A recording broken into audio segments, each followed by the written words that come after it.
తెలంగాణ రాష్ట్రం కోసం ఆనాడు పార్లమెంట్లో పోరాడిన బహుజన వర్గాల బిడ్డ పొన్నం ప్రభాకర్ గారు. అలాంటి పొన్నం ప్రభాకర్ గారి గురించి మాట్లాడే స్థాయి మీది కాదు బండి సంజయ్ గారు.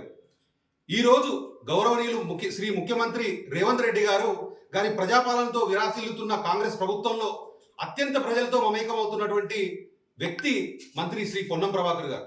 అలాంటి వారి గురించి మాట్లాడే స్థాయి మీది కాదు బండి సంజయ్ గారు. అలాగే ఈరోజు బీసీ కుల గణనపై అసెంబ్లీలో తీర్మానం చేసి బీసీల హక్కుల కోసం పోరాడినటువంటి వ్యక్తి శ్రీ పొన్నం ప్రభాకర్ గారు. అలాంటి వారి గురించి మాట్లాడే నైతిక హక్కు మీకు లేదు బండి సంజయ్ గారు. వారి గురించే మాట్లాడే స్థాయి కానీ సవాల్ చేసేంత శక్తి కానీ మీకు లేదు బండి సంజయ్. నీ సవాలుకు పొన్నం ప్రభాకర్ గారు కాదు, నేను స్వీకరిస్తా ఉన్నా. మా అధిష్టానం కనుక ఆదేశిస్తే నిన్ను ఓడించి మా కార్యకర్తల, కాంగ్రెస్ పార్టీ కార్యకర్తల, నాయకుల సత్తా చూపుతాం. గుర్తుపెట్టుకో బండి సంజయ్. తెలంగాణ రాష్ట్రం కోసం ఆనాడు పార్లమెంట్లో పోరాడిన బహుజన వర్గాల బిడ్డ పొన్నం ప్రభాకర్ గారు.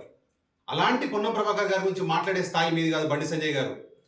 ఈరోజు గౌరవనీయులు శ్రీ ముఖ్యమంత్రి రేవంత్ రెడ్డి గారు గారి ప్రజాపాలనతో విరాసిల్లుతున్న కాంగ్రెస్ ప్రభుత్వంలో అత్యంత ప్రజలతో మమేకమవుతున్నటువంటి వ్యక్తి మంత్రి శ్రీ పొన్నం ప్రభాకర్ గారు.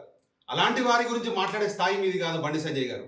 అలాగే ఈరోజు బీసీ కుల గణనపై అసెంబ్లీలో తీర్మానం చేసి బీసీల హక్కుల కోసం పోరాడినటువంటి వ్యక్తి శ్రీ పొన్నం ప్రభాకర్ గారు.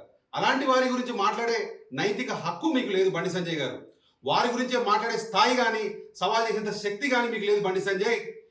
నీ సవాలుకు పొన్నం ప్రభాకర్ గారు కాదు, నేను స్వీకరిస్తా ఉన్నా. మా అధిష్టానం కనుక ఆదేశిస్తే నిన్ను ఓడించి మా కార్యకర్తల, కాంగ్రెస్ పార్టీ కార్యకర్తల, నాయకుల సత్తా చూపుతాం. గుర్తుపెట్టుకో బండి సంజయ్.